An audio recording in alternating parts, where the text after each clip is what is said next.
Thank you very much, Speaker, and it's a pleasure to rise to make a contribution on this debate. And following the member for Tarneit, who tackled the very big issues in the state around fishing and bushwalking and going to the zoo, and I think even Highland dancing might have even got a run, didn't it? Good to see you covering the big issues of concern to Victorians. Speaker, I want to make a number of points in this in relation to rural and regional Victorians, including my electorate of Gippsland East. No political exaggerations here, Speaker. I just want to put on the record a general summary of how bad things are in rural areas under this government. And I'm going to start with roads. And the minister's here at the table. I can't remember roads being so bad. Trucking companies in my area who've had drivers driving for them for decades, bus companies can never remember the roads being so bad. It is certainly not an imagined fantasy, as some members of the other side have described it. Last year we had the minister standing up late last year saying that, very proudly, that the government's filled 116,000 potholes. Well, doesn't that prove a point? Doesn't that prove a point, Speaker? That we have 116,000 potholes. And what happens is the temporary fixes last a matter of weeks. As soon as we get a bit of rain, we get a few more trucks, they're potholes again. Country Victorians having to put up with this day after day. The other issue that we've got that proves the point of just how bad our road network is the amount of damage claims that have been lodged on vehicles. In 2021, the number of claims was 298. In 2023, it rose to 1,532, and it will be higher this year. Now, Speaker, do we need any more proof that, from drivers themselves, that it is as bad as it's ever been? It has never been worse. We don't want temporary repairs. We want investment in our roads to have permanent fixes, not fill 116,000 potholes, where I reckon a month later 80,000 of them are back as potholes again. It is a short-term solution that is not a solution in the long run. It ends up going absolutely nowhere. People who come into my office say, how come our roads are so bad and we're spending $216 billion on a metro project? Is that why our roads are so bad? Is it that country roads money is being funnelled into the metro projects? We were told that was going to cost $50 billion a couple of years ago. We're now up to $216 billion. Goodness knows where that is going to end up. Speaker, I move on to health. Another area of complete and utter disaster. We've got people dying in pain on waiting lists. I'm sure we've all had their families in our electorate offices. We've got people who can't get a scan result back in time so they can start their oncology treatment. These patients you can imagine the sleepless nights they're enduring, only to turn up for an appointment with their oncologist and be told the scans aren't there. In some cases up to 5 and 6 weeks later. We've had ambulances ramped at hospitals because there's no beds for the patients to go into inside those hospitals.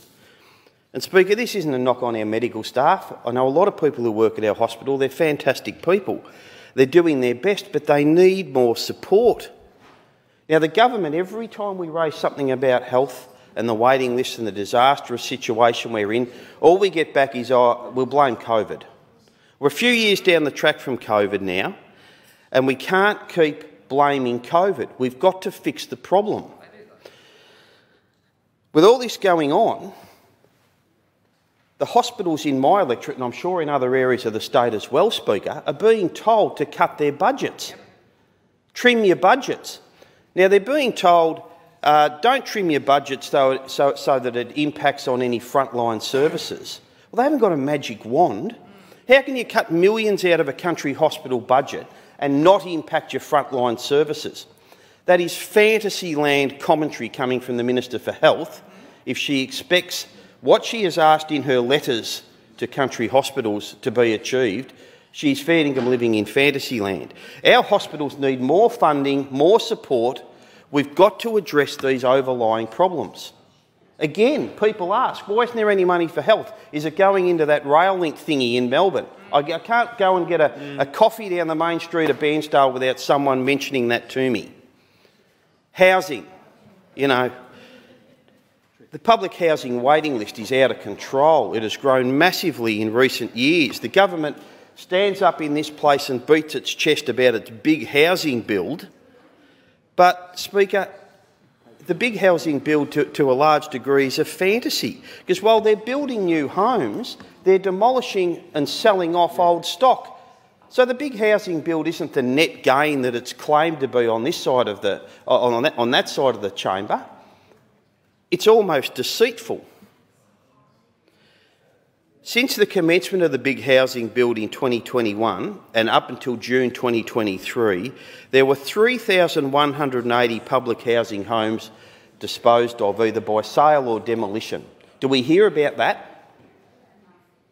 The big housing build, when it was announced, was to be promoted as a net gain in housing.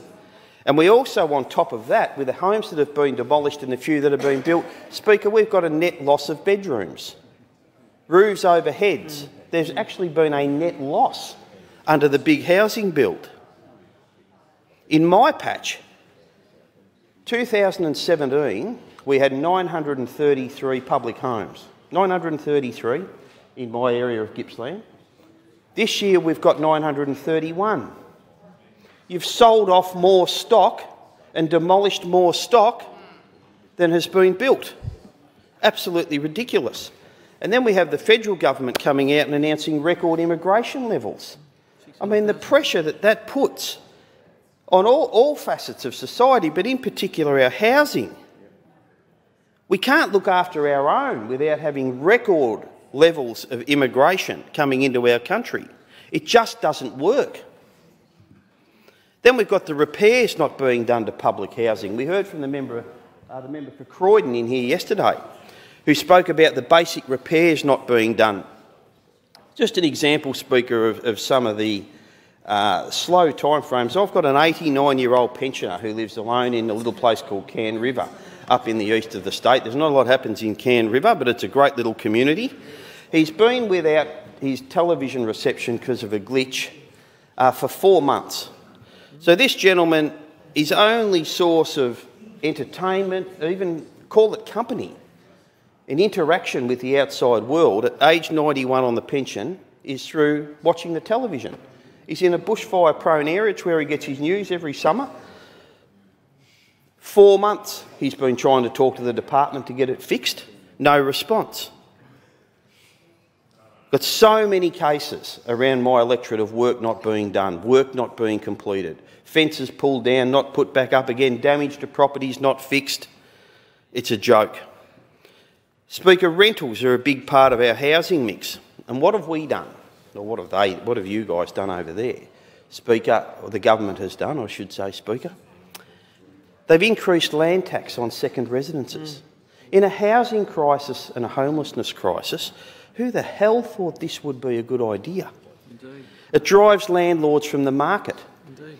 And there's this perception that seems to be on that side of the house that all landlords are rich. These are mum and dad investors. They're nurses, they're school teachers, they're disability workers. They've chosen to invest in the housing market. They've got other options, but they're providing rentals for people who need rents. Now, you're forcing them out of the market. We had, last week, one gentleman who has property investments in the electorates of Gippsland South and Gippsland East, who just said he's selling up his investment properties. He's a self-funded retiree, he gets his income off, that's how he's not a burden on the taxpayer. He's selling his properties locally and he's going to invest in properties interstate because of the land tax smashing that he's received on his bills.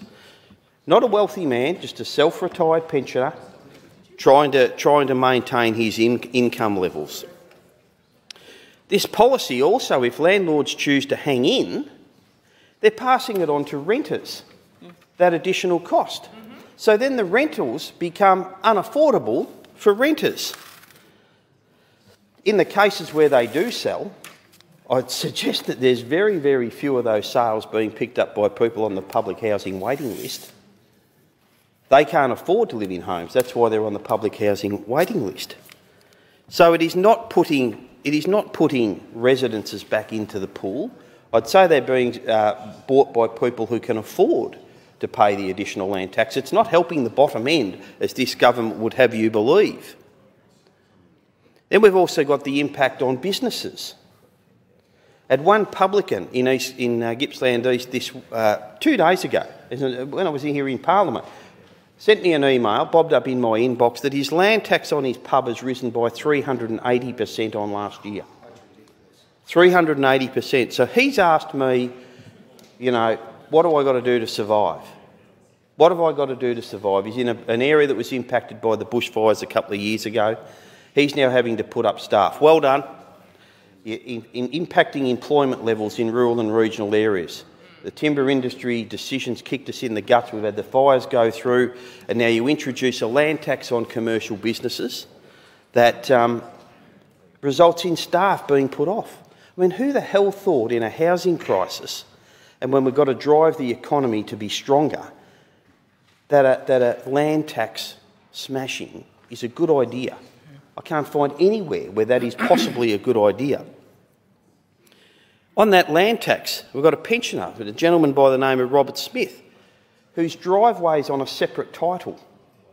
Because of the lowering of the threshold, he's now got to pay land tax on his driveway to get to his home because you lowered the threshold. What?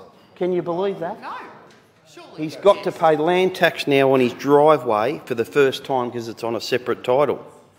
We've got another pensioner who had the adjoining block that Delp back then couldn't sell many years ago, whatever they were called, offered to him for $9,000 when he was working. So he bought it, he paid it off, he's a pensioner.